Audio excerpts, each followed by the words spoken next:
Are you guys ready for the Summer of Love 2.0? Do we feel like we need a round two of the 2020 riots, or maybe a revisit to the pro-Palestine protests that took place on college campuses last year? Well, apparently the unhinged left seems to think that's exactly what we need, because the party of love and tolerance is at it again, expressing their compassion in the best way that they know how, which is to burn private property and threaten anybody that they disagree with death and violence. So today we're diving into the 2025 Antifa attacks at Washington State University in Seattle and the mob that targeted Riley Gaines during her speech at Portland State University. Despite what the mainstream media will likely tell you about this, these are not mostly peaceful protests. These are masked militants trying to silence free speech. So we're going to get into what's been going on. But before we do, my name is Outspoken Samantha. I appreciate you being here, and I would love it if you would hit the thumbs up button on this video and subscribe to my channel. I appreciate you so much for doing both of those things. So we're just going to get right into this. Let's look at a couple of major incidents that are rocking college campuses right now in 2025, because we thought we were done with this. But no. So at WSU in Seattle, Antifa and their allies, their little playdate friends, took over the engineering building. In this post by Andy No, it says, happening now, Antifa militants are taking over a part of the UW campus in Seattle as part of an autonomous zone occupation for Gaza. They say the university must meet their demands or they will continue to violently occupy. They also set fires, spray painted Free Gaza and abolished police on the walls, and turned the campus into their personal anarchist squat. Now, reports say they are prepared for the long haul, bringing in supplies and barricading doors. And what are their demands? Cut ties with Israel and defund campus police. This occupation apparently dragged on for hours until police finally moved in, but not before this building and the surrounding area took a beating. Moving on May 6th at Portland State University, Riley Gaines, who, as we already know very well, is a former swimmer and an outspoken critic of men in women's sports after her direct experience in having to compete against a grown male who was trying to pretend to be a woman because inclusivity, she was targeted at her speaking event at Smith Memorial Student Union. And obviously this was pre-planned based on the scribbling job on the posters made by these lunatics. But even after their best efforts at these tantrums failed to get Riley's speech entirely canceled, they showed up to do what they do best: scream, yell, and throw fits like the grown toddlers that they are.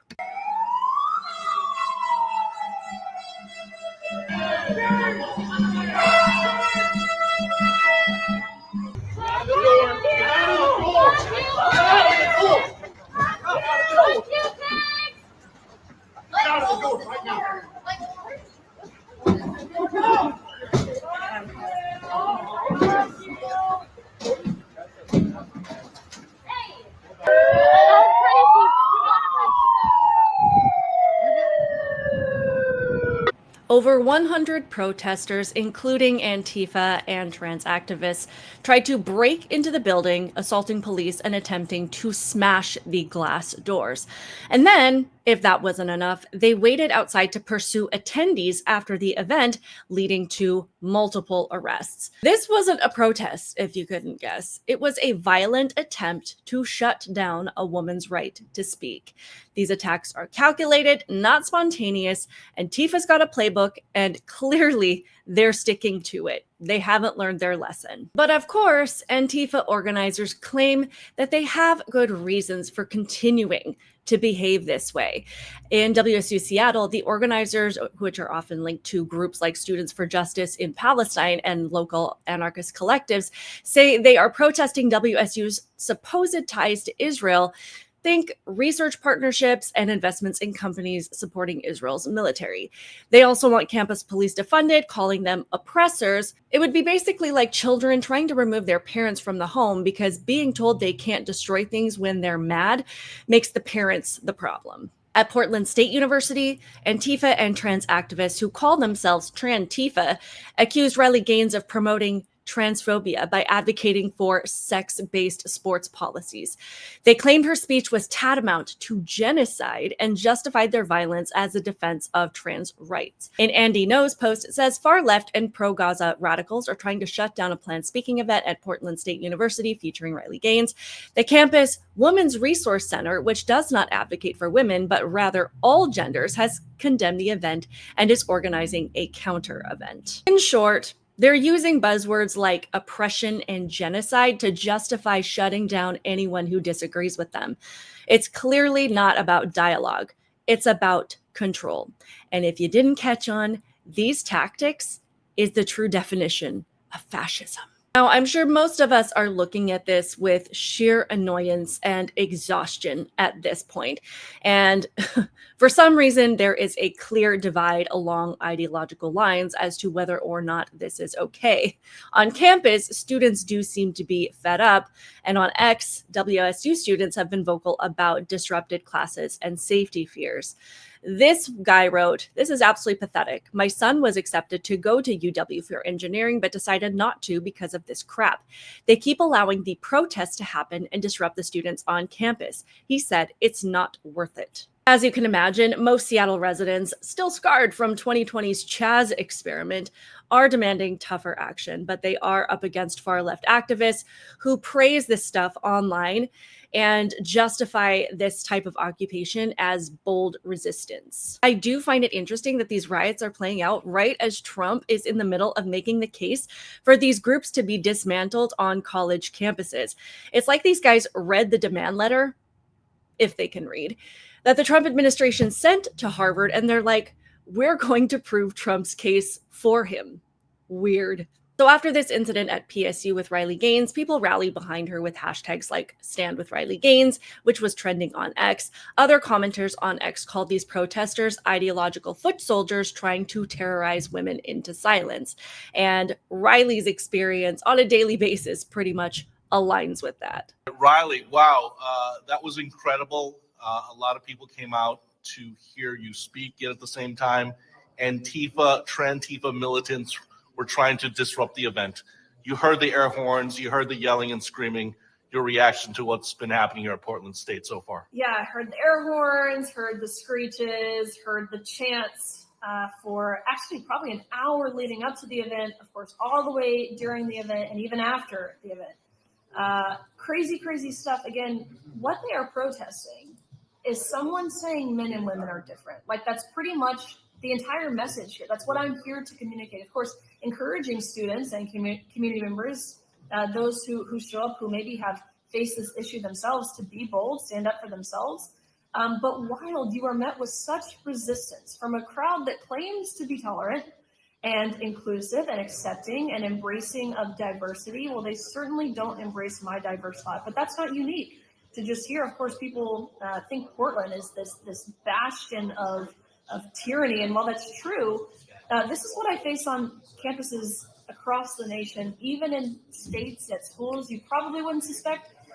This is often what I'm met with. And I do need to just revisit the Candace Owens episode where she said that we need to let these groups do their thing, because if we try to nip it in the bud, we're anti-free speech. And trying to dismantle these groups is not about protecting Jewish students. It's not about letting students go to college in peace. It's not about keeping law and order on campus.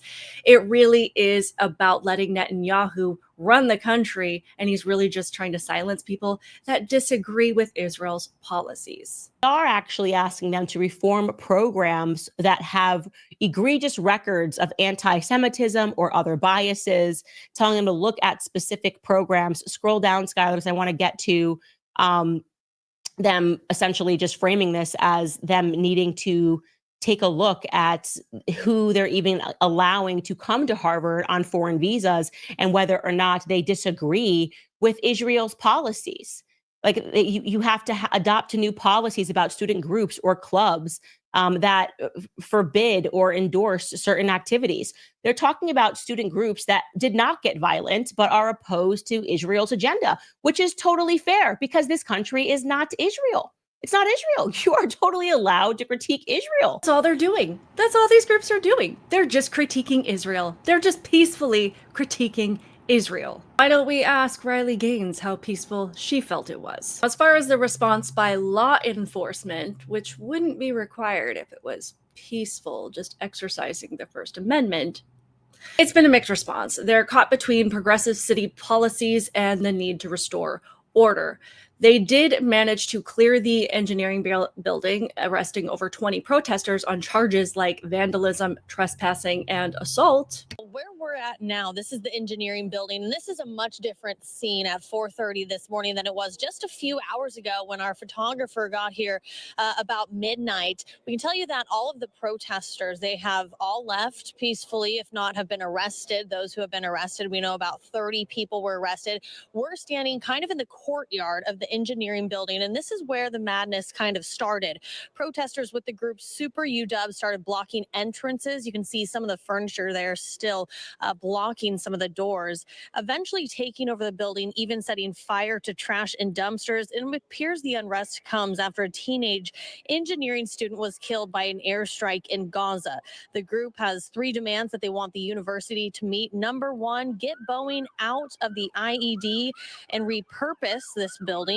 Number 2, get Boeing out of UW. And number 3, end all targeted attacks while providing protection to students being targeted by the federal government for their immigration status. So it's good to hear that arrests have been made, but as we know, Seattle has a soft on crime policy, which means these people are likely going to be released quickly, and it raises doubts about whether or not there's ever going to be real consequences for these toddlers. It's also being reported that police are stationed on campuses to prevent round 2, but the tension is obviously still going to be very thick. I just kind of want to compare the 2020, and I want to compare what's happening now versus the 2020 riots because there are similarities, but there might be some differences as well. Now, I do want to look at some of the similarities to what we saw in 2020 versus what we're seeing now. As far as some of the similarities, they have their black bloc outfits, their encrypted apps like Signal, and hit and run vandalism seems to be Antifa's go-to, whether it was in 2020 or now. WSU's occupation mirrors 2020's Chaz, where they seized public spaces with little resistance at first. Both in 2020 and 2025, they have a feature of defund the police chants and attacking cops.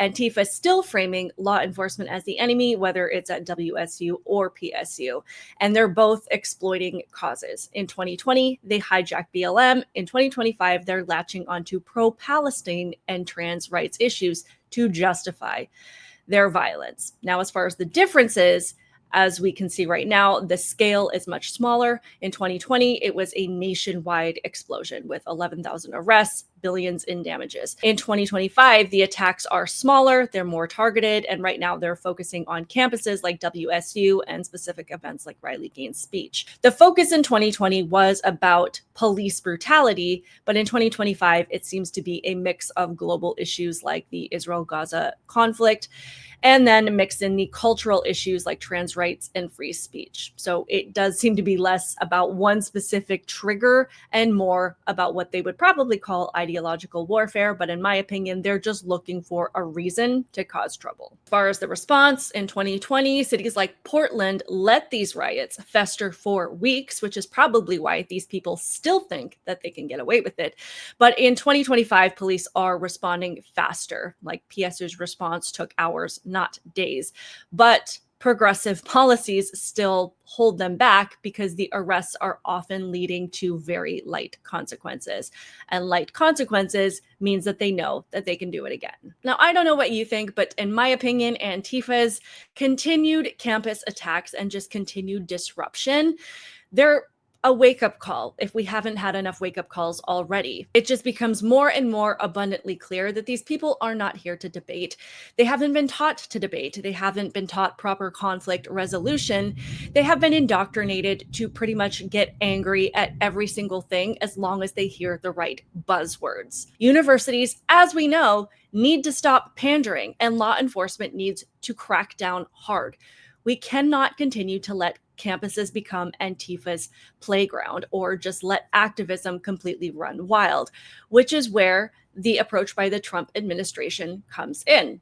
Get back to focusing on education and stop fueling this hate, because ideas are not harmless. they do encourage people to act a specific way. Now, of course, that is not an attack on free speech, because you can go around saying whatever you want, as we saw with the recent Shiloh Hendricks case. Don't even get me started on that.